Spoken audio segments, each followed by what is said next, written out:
Hello dear students, finally बहुत दिनों बाद जैसा कि आपको अपनी बात भी हो रही थी कि अपन एक पूरी सीरीज स्टार्ट करेंगे नीट 2021 के लिए। ठीक है, तो पहला जो चैप्टर अपन स्टार्ट करने जा रहे हैं दैट इज जेनेटिक्स। एनसीईआरटी का 12th का सिलेबस देखोगे चैप्टर नंबर 5। ठीक है, आरबीएससी के अंदर 12th के अंदर डाला हुआ है चैप्टर नंबर प्रोबेबली 35, 36 और 37 के अंदर 3 चैप्टर है। इसमें अलग अलग पार्ट के एनसीईआरटी के अंदर एक ही चैप्टर के अंदर सारी चीजें दी हुई है। क्लियर? तो अपन पढ़ना स्टार्ट करेंगे जेनेटिक्स। ठीक है, तो जेनेटिक्स के अंदर 2-3 टर्म आएंगे। पहला जो टर्म इनहेरिटेंस, और ये तुमको सबने पढ़ाना होगा। ठीक है, बहुत ही बोरिंग सा बात हो गया ये। Transfer of character from one generation to next generation, ये तो सुना है, बस वही है ट्रांसफर ऑफ कैरेक्टर फ्रॉम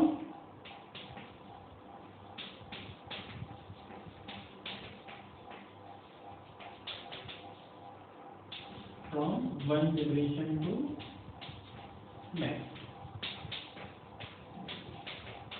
ठीक है, तो ये बहुत सुनी सुनाई बात है कि जिस प्रोसेस के थ्रू कैरेक्टर है वो एक जनरेशन से नेक्स्ट जनरेशन में जाते हैं, that is known as inheritance. ठीक है, अब जब कैरेक्टर नेक्स्ट जनरेशन में जाते हैं, ठीक है, तो ऐसा तो है नहीं कि जैसी पहली जनरेशन थी, समझ करो ये पेरेंटल जनरेशन थी, फर्स्ट जनरेशन, और ये सेकेंड या अपकमिंग जनरेशन है, उसके बाद में आने वाली जनरेशन।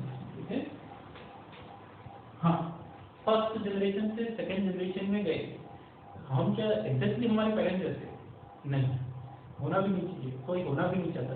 ठीक है, हाँ, अचीवमेंट उनके जैसे चाहिए लेकिन पागल नहीं चाहिए। ठीक है, हाँ, तो यहाँ पर कहने का मतलब कि क्या होती है, वेरिएशन आती है। ठीक है, वेरिएशन। तो जेनेटिक्स के अकॉर्डिंग वेरिएशन का मतलब हुआ difference between two successive generation, difference between organism of two successive generation। दो अलग अलग जनरेशन के ऑर्गेनिज्म के बीच में जो डिफरेंसेस नजर आएंगे उन्हीं को अपन क्या बोलेंगे, वेरिएशन। अगर इकोलॉजी के हिसाब से देखें तो वेरिएशन अलग होती है। इकोलॉजी में अपन पढ़ते हैं पॉपुलेशन। मान लो ये कबूतर, ये कबूतर, ये कबूतर, ये कबूतर, ये कबूतर, ये कबूतर, ये कबूतर, मतलब कबूतर भी, हाँ, ठीक है, तो इनमें कलर में क्या डिफरेंस है, किसी के फेदर्स में क्या डिफरेंस है, साइज में क्या डिफरेंस है। ठीक है, तो dissimilarity between member of a group of organism, ठीक है, उसको बोला जाता है वेरिएशन। किसके अकॉर्डिंग, इकोलॉजी के अकॉर्डिंग। ठीक है, लेकिन यहाँ पर वेरिएशन क्या होगा, जेनेटिक्स के अकॉर्डिंग दो जनरेशन के ऑर्गेनिज्म के बीच में जो डिफरेंसेस है that is known as variation. या चलिए अब आगे चलते हैं बात। फिर एक टर्म तुमने सुना हुआ है दैट इज हेरिडिटी।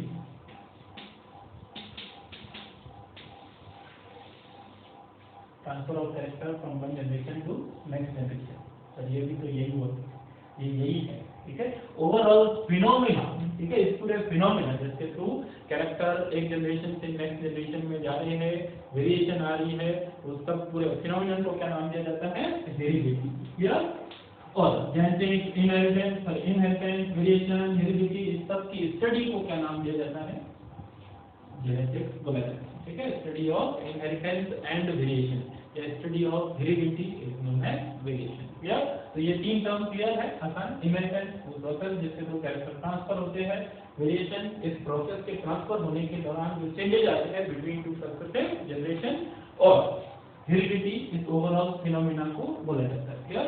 इस सब की स्टडी को अपन क्या बोलते हैं, जेनेटिक्स बोलते हैं।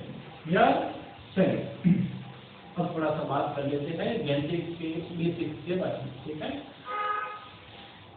चलिए, तो जेनेटिक्स का फादर ऑफ जेनेटिक्स, ठीक है, फादर ऑफ जेनेटिक्स कौन है, हम सब जानते हैं, मेंडल। स्पेलिंग देख लेना है, मेरा स्पेलिंग का मिस्टेक बहुत होता है। ठीक है, एक बार मेरे को किसी ने बोल दिया था मंडेला। ठीक है, मैं स्कूल में गया था कहीं पे, तो उसने बोला, एक बच्चे को पूछा, तो बोलता है कि सर मेरे को मालूम, बताओ बताओ, मेरे को बता। तो बोलता है वो कुछ मंडेला टाइप था तो सही।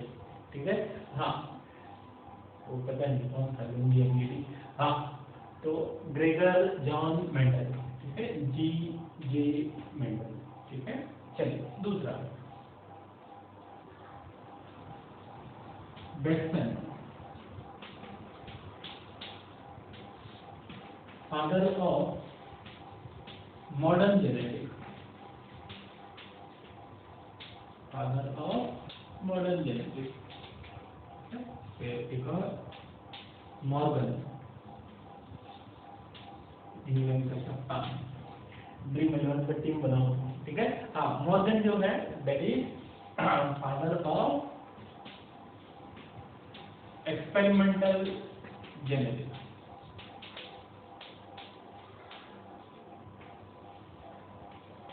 मैंने एक दिन टीम बनाई थी एक बार, मेरे पैसे चले गया, सुबह उठ के याद आया कि मैंने पैसे लगाए थे और मैं सब आ गया, ठीक है। कितना पैसा लगाया था वो मुझे बहुत ज़्यादा कम लगाया था मैंने, ठीक है। चलिए, father of modern, father of experimental genetics, तो किस पे एक्सपेरिमेंट किए थे? ड्रोसोफिला,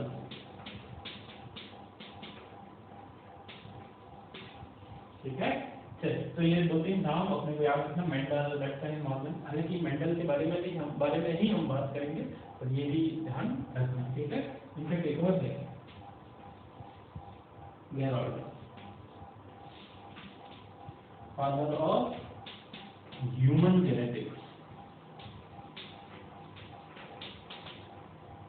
एंड बायोकेमिकल जेनेटिक्स, और फर्स्ट जेनेटिक डिसऑर्डर इन्होंने बताया था, दैट इज एल्केप्टोन्यूरिया, ठीक है। ये discussed about first human genetic disorder, या तो ये तीन चार नाम हैं, इनके बारे में भी ध्यान में रखना। अब अपन बात करेंगे मेंडल के कामों से संबंधित, मेंडल ने क्या क्या काम किए, ठीक है। एक और चीज इनको जब नोट करना है फटाफट इसको वीडियो को पॉज करके हाथों हाथ नोट कर लिया करो। अगर तुमने ये सोचा कि अपन तो बाद में स्क्रीनशॉट लेके रख लेते हैं, बाद में नोट कर लेंगे, बाद में होता है, ठीक है, वो फिर कभी नहीं हो पाएगा। इसलिए आराम से बैठ के जल्दी जल्दी साथ साथ लिखोगे, क्योंकि अल्टीमेटली मैं हमेशा से बोलता आया हूँ कि बायोलॉजी समझना चैलेंजिंग नहीं है, और बायोलॉजी याद रखना चैलेंजिंग है, ठीक है। एनसीईआरटी की किताब भी केवल याद रख लो पूरी की पूरी, तो भी तुमको नीट में तुम्हारा बेड़ा पार हो जाएगा, लेकिन उसके लिए पूरी की पूरी एनसीईआरटी याद होनी चाहिए। वो तब याद होगी जब तुम सिस्टमेटिकली चीजों को नोट करोगे। क्लियर? चलिए,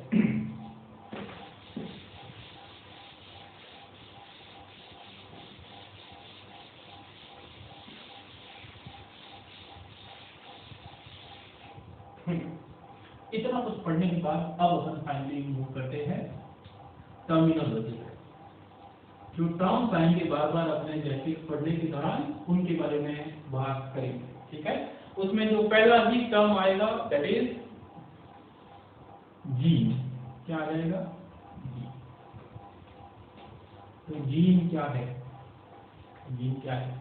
बहुत सुना है, जीन, क्रोमोसोम, डीएनए, भारी भारी शब्द अपन ने सब सुना हुआ है, हेटेरोक्रोमेटिन, यूक्रोमेटिन, हेटेरोजाइगस, होमोजाइगस, सब पढ़ा हुआ है, ठीक है।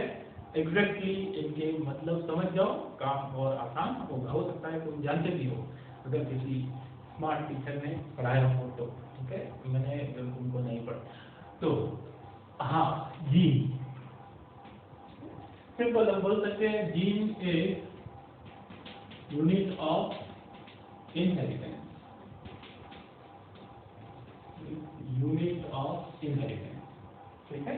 इनहेरिटेंस की यूनिट है, और ये तो फिलोसोफर जैसी बात होगी, पर करें क्या इसका, इससे होता क्या है इससे, अब समझो। दूसरी डेफिनेशन हम बोल सकते हैं, gene is a DNA segment, gene is a DNA segment, ठीक है। डीएनए का सेगमेंट है जिसका क्या क्या होगा, ट्रांसक्रिप्शन और आगे ट्रांसलेशन भी हो सकता है। जरूरी नहीं है ट्रांसलेशन हो ही हो, बट जिसका ट्रांसक्रिप्शन तो होगा ही होगा, ठीक है। Gene is a DNA segment which is transcribed and translated, translation सबका नहीं होता, जैसे आरआरएनए और टीआरएनए का ट्रांसलेशन नहीं होता है, बट ट्रांसक्रिप्शन जरूर होगा, ठीक है। साथ ही साथ ये डीएनए सेगमेंट को रेगुलेट करने के लिए क्या होगा, रेगुलेटेड बाय प्रोमोटर, ठीक है, प्रोमोटर से इसको रेगुलेट भी किया जाता है, ठीक है। तो पूरी डेफिनेशन बोल रहा हूँ, gene is a DNA segment which is transcribed and it is regulated by a promoter sequence, clear. ये जीन की दूसरी डेफिनेशन। ट्रांसक्रिप्शन ट्रांसलेशन अगर तुमको नहीं आता है तो कोई दिक्कत नहीं है, अपन मॉलिक्यूलर बायोलॉजी जो पढ़ेंगे वहां पे पूरी प्रोसेस पढ़ेंगे, क्लियर। अब तीसरी डेफिनेशन और भी सिंपल, डीएनए किससे बना हुआ है, न्यूक्लियोटाइड से। तो डीएनए का टुकड़ा भी तो न्यूक्लियोटाइड से बना होगा। Gene is a sequence of nucleotide,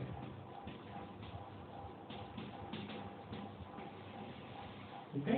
तो ये तीनों डेफिनेशन है वो किसकी दी जाती है, जीन की ही डेफिनेशन दी जाती है, क्लियर। अब थोड़ी सी बातें और जो तुमको क्लियर करनी होगी, हालांकि बहुत सारे बच्चों को पता है, जो सिंपल जो नहीं पता है वो देख लेना कि ये हमारा है क्रोमोसोम, हाँ ये भी क्रोमोसोम है, ये ऐसा दिखता है वो भी क्रोमोसोम है, ठीक है।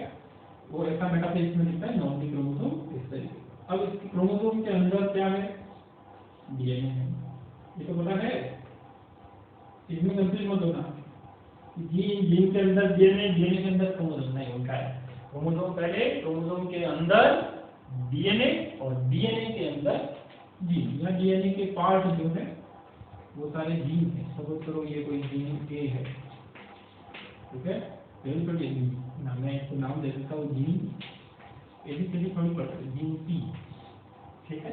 तो क्रोमोसोम के अंदर डीएनए और डीएनए के ऊपर क्या है, जीन।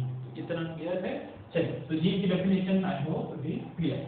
अब आगे चलते हैं दूसरी डेफिनेशन की तरफ। जीन के जैसी डेफिनेशन, दैट इज अलील, ठीक है। और अलील से पहले मैं तुमको एक डेफिनेशन बता देना चाहता हूँ, जो कि तुम ताकि अपना अलील है वो आसानी से समझ सके। टर्म बार बार आएगा, होमोलोगस क्रोमोसोम। होमोलोगस क्रोमोसोम क्या होता है, होमोलोगस क्रोमोसोम ये अपन डिस्कस करेंगे। हम जानते हैं कि हमारे क्योंकि हम जानते हैं इतना, हम जानते कितने क्रोमोसोम है हमारे पास, 23 पेयर, ये तो मालूम है, ठीक है। अब इन 23 पेयर में से ऑब्वियसली 46 क्रोमोसोम होंगे, ठीक है। कई बार बच्चा अलग ही एकदम लेवल पे करता है, कितने क्रोमोसोम है, बोले 23 क्रोमोसोम, ठीक है। तो एक पेयर में 2 क्रोमोसोम होते हैं ना भाई, मोजे लेने जाते हैं जोड़ी, 2 मोजा आता है कि एक ही आता है, 2 आता है, ठीक है। तो 23 पेयर कितना क्रोमोसोम, 46 क्रोमोसोम। अब समझ करो ये पहला पेयर है, ठीक है, ये यहाँ पे दूसरा पेयर है, ये यहाँ पे कोई तीसरा पेयर है क्रोमोसोम का, ठीक है, एंड सो ऑन, ये 46 पेयर। तो ये जो एक पेयर के 2 क्रोमोसोम होते हैं, एक पेयर के 2 क्रोमोसोम, इन दोनों में सभी जगहों पर सेम जीन प्रेजेंट होते हैं। समझ करो इस पेयर के अंदर इस जगह पर स्किन कलर का जीन प्रेजेंट है, किसका प्रेजेंट है, स्किन कलर का जीन प्रेजेंट है। तो यहाँ पर भी इसके पार्टनर के पास भी इस जगह पर स्किन कलर का ही जीन होगा, ठीक है। समझ करो इस पेयर में मान लो इसके 10 जीन प्रेजेंट, तो ऐसे कैसे 10 जीन इसके ऊपर भी प्रेजेंट होंगे, ठीक है। समझ करो यहाँ पर हाइट का जीन प्रेजेंट है, जो कि मेंडल ने यूज किए थे, फैक्टर बोला था, तो इसके ऊपर भी किसका जीन प्रेजेंट होगा, हाइट का जीन ही प्रेजेंट होगा। हाइट कम या ज्यादा हो सकती है वो अलग बात है, तो तुम्हारे दिमाग में आया होगा कि स्मॉल टी भी तो हो सकता है, वो हो सकता है, लेकिन वो जीन तो हाइट कम है, इसका मतलब ये थोड़ी वो हाइट का जीन ही नहीं है। हाइट का जीन तो है, एक्सप्रेस होता है कि नहीं होता है वो रहता है, या तो इन सभी क्रोमोसोम, हाँ एक और चीज, क्रोमोसोम पर जीन की जो पोजीशन होती है उसको नाम दिया जाता है locus, position of gene on chromosome is known as locus. ठीक है, कई बार बहुत सारी चीजें जो मैं नहीं लिखूंगा, जैसे लोकस की डेफिनेशन मैंने नहीं लिखी है, तो तुम ऐसे नोट कर दिया करो साथ में। ठीक है, जो मैं लिख लेता हूँ, position of gene on chromosome, तो सभी लोकस पे सेम जीन होना। ठीक है, यहाँ पे मैंने लिखा है लोकस, पता नहीं तुमको दिख रहा है कि नहीं दिख रहा है, क्या बोला जाता है locus, position of gene on chromosome. क्या, तो सभी लोकस पे सेम जीन प्रेजेंट है, इसीलिए क्या बोला जाता है होमोलोगस क्रोमोसोम। समझ में आया? ठीक है, चलो, तो हमारे पास होमोलोगस क्रोमोसोम के कितने पेयर है? 23 पेयर है। अब मेल और फीमेल बॉडी में थोड़ा सा चेंजेस आ जाएगा, क्योंकि फीमेल बॉडी मेल बॉडी के अंदर जो एक पेयर है वो होमोलोगस नहीं होगा। ठीक है, एक्स वाई अलग अलग है, बाकी इन जनरल अपन बोलते हैं कि ये क्रोमोसोम कैसे होते हैं, होमोलोगस क्रोमोसोम होते हैं। ठीक, चलिए वापिस आओ अपने इस तरफ। अब बात करते हैं एलील की।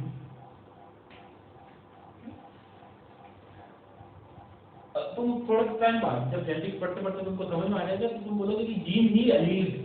ठीक है, और इनफैक्ट अगर मैं बोल रहा हूँ कि एक एलील की बात हो रही है, मतलब एक जीन की बात हो रही है, तो क्या है एलील? सिंपल सा डेफिनेशन अगर याद रखने के लिए बोलूँ तो अल्टरनेट फॉर्म ऑफ जीन, एक जीन की अल्टरनेटिव फॉर्म को बोला जाता है एलील। वापिस आओ इधर, होमोलोगस क्रोमोसोम। सपोज करो क्रोमोसोम पेयर नंबर 5 है ये, ठीक है, 5th पेयर है ये, और इसके इस जगह पर हाइट का जीन प्रेजेंट होना है। ठीक है, अब हाइट का जीन ऐसा भी हो सकता है, ऐसा भी, हाइट का जीन ऐसा भी हो सकता है, ऐसा भी हो सकता है। ठीक है, और हाइट का जीन एक तरफ ऐसा है, एक तरफ ऐसा है। ये ज्यादा हाइट के लिए ये टॉल प्लांट बनाएगा, ये कम हाइट वाला या ड्वार्फ या शॉर्ट प्लांट बनाएगा। पर जीन तो हाइट का ही हुआ, तो एक जीन के कितने फॉर्म हो सकते हैं? 2 अलग अलग फॉर्म हो सकते हैं हमारी बॉडी के अंदर। ठीक है, और भी कहीं पे दूसरी जगह पे और भी ज्यादा हो सकते हैं, पर हम डिप्लॉयड ऑर्गेनिज्म है, हमारे पास एक जोड़े में 2 पेयर ही, सॉरी एक पेयर में 2 क्रोमोसोम ही है, इसीलिए एक जीन के 2 अल्टरनेट फॉर्म हो सकते हैं। तो इन्हीं अल्टरनेट फॉर्म को क्या बोला जाता है? एलील बोला जाता है। लिख देखो। ठीक है, अब देखो, अगर मैं बोलूं कि एक प्लांट है जिसके अंदर हाइट का जीन प्रेजेंट है ये, तो ये जीन भी हुआ, एलील भी हुआ।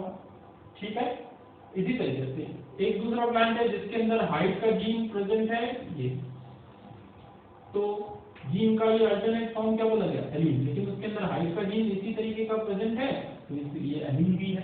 ठीक है, तो कहने का मतलब कि जीन है वो एलील ही है, या एलील है वो जीन ही है, बस 2 अलग अलग फॉर्म में प्रेजेंट है, इसलिए एक नया टर्म दे दिया गया एलील। तो simple, alternate form of a gene present on same locus of homologous chromosome. ठीक है, होमोलोगस क्रोमोसोम के सेम लोकस पर प्रेजेंट है। ठीक है, चलिए, तो इतने सारे डेफिनेशन अपनी क्लियर हो गई। इसकी डेफिनेशन बोले तो क्या लिखेंगे होमोलोगस क्रोमोसोम की? Chromosome pair having same gene on all locus। ठीक है, आसान डेफिनेशन चल रही। ठीक है, तो हमने 4 टर्म्स के बारे में बात कर लिया, लोकस हो गया, होमोलोगस, क्रोमोसोम। अब एलील से ही 2 टर्म और निकल गया, चौथा और पांचवा। एक टर्म आता है होमोजाइगस, और दूसरा टर्म आता है हेट्रोजाइगस। ठीक है, और इनफैक्ट एक तीसरा टर्म और अपन बात कर लेंगे, हेमीजाइगस। चलिए, तो होमोजाइगस क्या, हेट्रोजाइगस क्या और हेमीजाइगस क्या? इधर देखो, homozygous presence of similar member of allele. ठीक है, या presence of similar member in a pair of allele. ठीक है, तो अगर ऐसी कंडीशन दी हुई है, दोनों मेंबर सिमिलर है एक पेयर के, ठीक है, या एक जीन पेयर के या एलील पेयर के, या फिर अगर ऐसी कंडीशन दी तो क्या बोल दिया जाएगा, होमोजाइगस कंडीशन। ठीक है, heterozygous condition, presence of dissimilar member in a pair of allele, इस तरह की कंडीशन को हेटेरोजाइगस बोला जाएगा। अगर कहीं पर केवल एक ही मेंबर प्रेजेंट हो तब उसको क्या बोला जाएगा, हेमीजाइगस कंडीशन बोला जाएगा। ऐसा कहाँ आएगा वो ध्यान रखना। अब देखो कोई प्लांट कब ऐसा होगा कब ऐसा होगा। सपोज करो एक प्लांट है, उसका फादर मुंबई का पापा, हाँ ठीक है, उसका फादर कोई भी एक मान लो, एक फादर साइड से ये मदर, दोनों तरफ से क्या आएंगे, गैमेट आएंगे। अगर इस तरफ से ऐसा गैमेट आया, इस तरफ से ऐसा गैमेट आया, तो और इंडिविजुअल कैसा हो जाएगा, होमोजाइगस इंडिविजुअल। इस जाइगोट को बोला जाएगा होमोजाइगोट। क्या बोला जाएगा, homozygote. Zygote formed from similar type of gamete is known as homozygote. और उस होमोजाइगोट से जो पर्सन बनेगा, पर्सन मतलब न्यूरा, ठीक है, हाँ यहाँ पे प्लांट की बात हो रही है इसलिए उसको ऐसी बात कर, ठीक है, तो उसको क्या बोला जाएगा, होमोजाइगस। उस पर्सन को बोला जाएगा होमोजाइगस। अगर ऐसा नहीं होता कि मेल साइड से इस तरीके का कोई एलील सॉरी गैमेट आ जाता, तो यहाँ पर जो जाइगोट बनता, जाइगोट वगैरह समझ पाता है ना तुमको, मेल गैमेट फीमेल गैमेट दोनों मिलकर जाइगोट, ठीक है, हाँ वो भी अपन पढ़ेंगे अभी नहीं। तो यहाँ पर कैसी कंडीशन हो जाएगी, हेटेरोजाइगस कंडीशन, या जाइगोट को क्या बोलेंगे, हेटेरोजाइगोट बोलेंगे। क्लियर, चलिए अब इसको लिखने की वैसे जरूरत नहीं है, तुम नोट कर लेना, presence of similar member in a pair of allele, ठीक है, presence of dissimilar member in a pair of allele या जी, presence of only one member is known as hemizygous. जैसे अभी बात किया था हमने मेन बॉडी के अंदर, तो ये क्रोमोसोम तो ऐसा है, ये क्रोमोसोम ऐसा है, ये तो होमोलोगस है ही।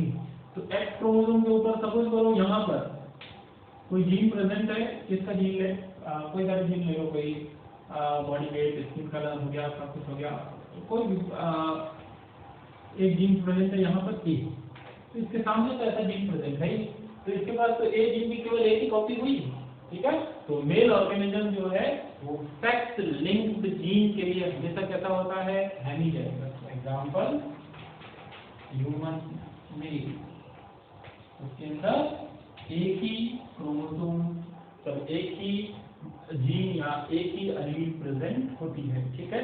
तो होमोजाइगस, हेटेरोजाइगस और हेमीजाइगस। क्लियर है, presence of similar member, presence of dissimilar member, presence of only one member, ठीक। तो इसको आप नोट कर सकते हैं।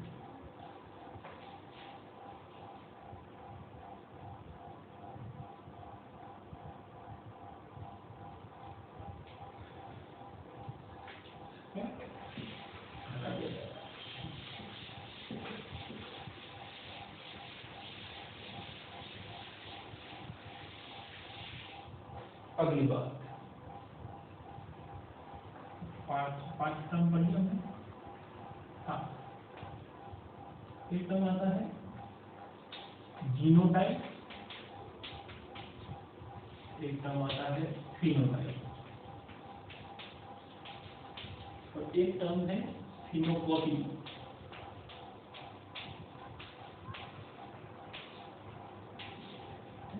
जीनोटाइप, फिनोटाइप और फिनोकॉपी, क्या है ये टर्म, उसके बारे में बात करते हैं। इधर देखो, जीनोटाइप जो है वो internal genetic composition,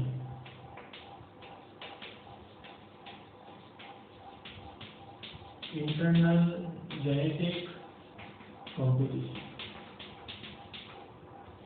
of an organism, ठीक है। अगर मैं बोलूं कि एक पी प्लांट है, मटर का प्लांट है, उसके अंदर राउंड सीड है, ठीक है, तो वो राउंड सीड इस तरीके के भी हो सकते हैं और इस तरीके के भी हो सकते हैं। तो वो इसके अंदर का जेनेटिक कंपोजिशन है कि वो होमोजाइगस राउंड है या हेटेरोजाइगस राउंड है। सिंपल इंटरनल जेनेटिक कंपोजिशन को क्या बोला जाता है, जीनोटाइप। आगे अपन बात करेंगे कि सपोज करो एक प्लांट का जीनोटाइप इस तरीके का है, उसको क्रॉस करवा दिया जाता है इस तरीके के जीनोटाइप के साथ, ठीक है। तो इस तरीके क्वेश्चन समझने के लिए टर्म ध्यान में रखना, जीनोटाइप इज जेनेटिक कंपोजिशन, ठीक है। फिनोटाइप एक्सटर्नल अपीयरेंस और मॉर्फोलॉजी, बाहर से सीड हमको राउंड दिख रहा है या रिंकल्ड दिख रहा है, ठीक है। जोड़ीदार, जिसके ऊपर क्या पड़े हुए हैं, जुड़िया जैसी चीजें तरीके से सिकुड़ा हुआ है, ठीक है, या फली फूली हुई है या सिकुड़ी हुई है। तो एक्सटर्नली वो कैसा दिख रहा है, एक्सटर्नल अपीयरेंस कैसी है, उसको क्या बोला जाता है, फिनोटाइप, ठीक है। और नेक्स्ट फिनोकॉपी।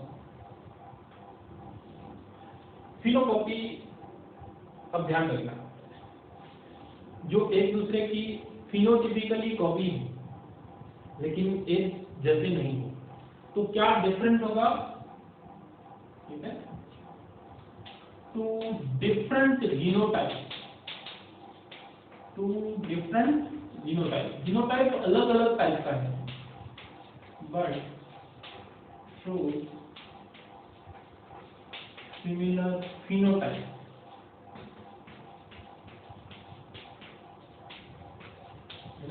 फिनोटाइप। अब ऐसा कैसे हो सकता है या क्या होगा, वो दो टर्म तो आसान है।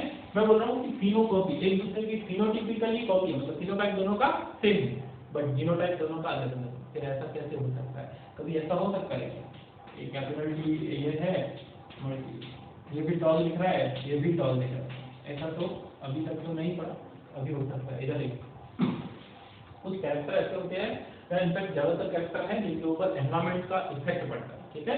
जैसे एक कोई आदमी स्किन कलर के बारे में बात करना ठीक नहीं है, वैसे भी दुनिया में सारी चीजें ठीक नहीं चल रही, स्किन के बेसिस पे और डिफरेंशिएट डिस्टिंग्विश करना ठीक नहीं है। पर अपन केवल एक, अब रैबिट की बात कर ले, खरगोशों के कलर के बारे में बात तो कोई दिक्कत नहीं, ठीक है। हाँ, सपोज करो एक रैबिट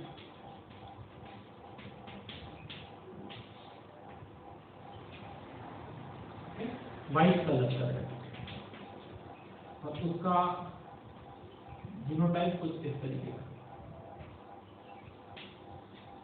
ठीक है। और दूसरा वाला है जो ब्राउन कलर का,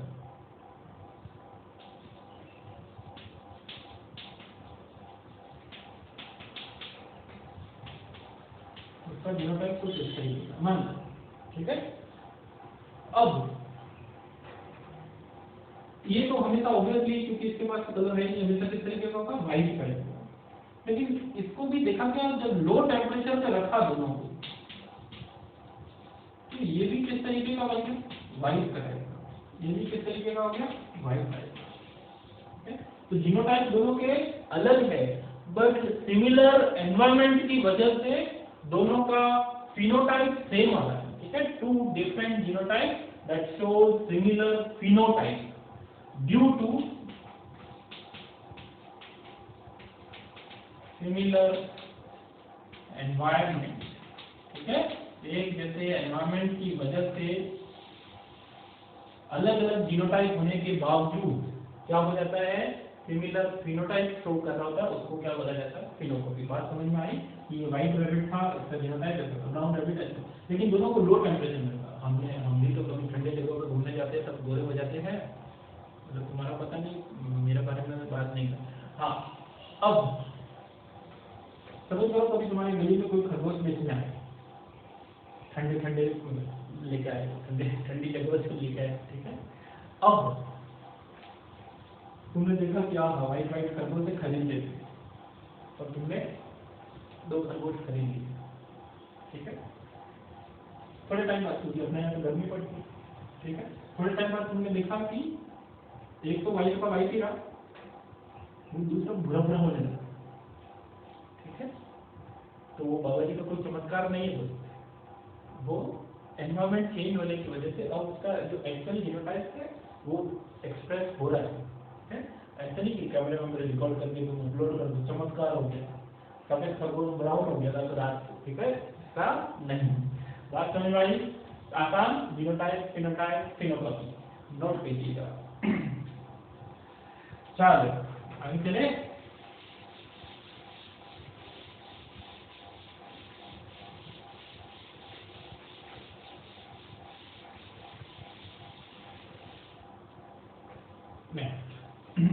न्यूक्लियर हो गया, फिनोटाइप हो गया। एक टर्म आएगा हाइब्रिड, मैसेज नहीं आएगा पर लिख लो, काम आएगा हाइब्रिड वेगन। जब भी कभी प्रोजेनी, प्रोजेनी मतलब नई जनरेशन, अगर पेरेंटल जनरेशन से सुपीरियर हो जाता है, ठीक है, presence of superior character in progeny, progeny बोलो, ऑफस्प्रिंग बोलो, डॉटर जनरेशन बोलो, कुछ भी बोलो, ठीक है, superior character in progeny, then parental generation,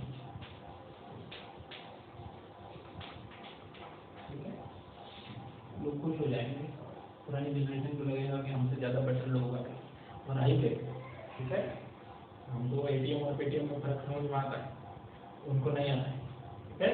चलिए हाइब्रिड वेगन, उसके बाद में एक टर्म, एक दो जगह पर और आएगा ट्रू ब्रीडिंग लाइन। क्या आएगा? True breeding line, true breeding line, ठीक है। तो ट्रू ब्रीडिंग लाइन क्या है? सभी चीज प्योर कंडीशन में होने चाहिए, मतलब वो कैसे होते हैं, होमोजेनियस। सिंपल सी बात करते हैं, हाँ ह्यूमंस, और हमने देखा है कि खासकर जो गाँव में रहते होंगे कि अच्छी नस्लों की गाय होती है, उनके बच्चों को वो संभाल के रखते हैं, ठीक है, या पालने के लिए उनको यूज करते हैं। जो अच्छी नस्लें नहीं होती है उनके बच्चों को अपन बेच देते हैं। इसी तरीके से फार्मर्स को तुमने देखा होगा कि गेहूं के अगर अच्छे पौधे होते हैं, जैसे गेहूं का खेत है, उसमें इसमें बीज लगा के देखा कि अच्छा ये भी इस बार अच्छे बाली वगैरह आई है, तो क्या करेंगे, उन बीजों को संभाल के रखेगा ताकि वो अगले साल भी बोए। तो ऐसी लाइन या ऐसे ऑर्गेनिज्म, ऐसे सीड, ये सब चीजें जो स्टेबली बहुत सारी जनरेशन तक अपने सेम कैरेक्टर को एक्सप्रेस करते हैं, ठीक है। इनहेरिटेंस या इनहेरिट ट्रेट,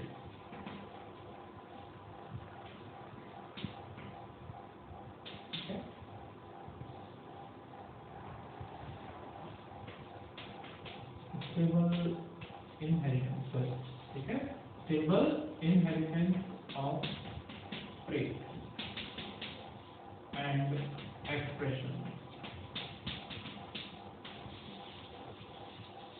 कोई कैरेक्टर है उसको स्टेबली वो इनहेरिट कर रहा है और वो एक्सप्रेस हो रहे हैं बहुत सारी जनरेशन तक लगातार सिमिलर। जैसे मैं बोलूँ कि कोई प्लांट है वो 5 फीट की हाइट है, वो 10 पीढ़ियों से 10 जनरेशन से वो मेंटेन किया हुआ है, कम ज्यादा नहीं हो रहा है, ठीक है। तो ऐसे को क्या बोला जाता है? ट्रू ब्रीडिंग लाइन बोला जाता है, ठीक है। ऐसे ऑर्गेनिज्म हो सकते हैं, सीड हो सकते हैं, ठीक है, एनिमल प्लांट कोई भी यूज कर सकते हैं। तो इतनी सारी ये जो हमारे पास डेफिनेशन है, ये टर्म्स है, इनको ध्यान रखना, नोट करके रख लेना, आगे अपन अगली क्लास में डिस्कस करेंगे, ठीक है।